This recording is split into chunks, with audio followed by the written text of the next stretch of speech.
In this video, Taylor is showing us how to get up a bolster swing from 2 suspension points. It's fairly level, but you could always adjust the angle of the swing by moving your carabiner attachment points depending on the therapeutic goal for the child. So Taylor is going to show us several different ways to swing. The first one is sitting on it like a typical swing and going forwards and back. And she balances while using her legs to propel herself forward. The next position is sitting astride or straddling like a horse. And she is using all of her core here to balance.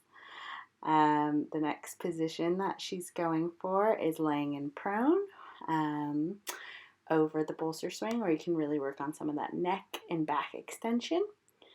And now she's going to show us one of our favorites, which is going upside down and getting into a flexion position, which is really great for strengthening the core, neck, and arms. The bolster swing is a really versatile piece of equipment that most kids really love using. And as a therapist, you can use this swing to target lots of different goal areas like core stability, eye-hand coordination, balance, flexion or extension work. And it's also just a really great swing for increased opportunities for vestibular and proprioceptive input. We hope you liked this video on how to use a bolster swing, and come back next time for more swings and things. Bye!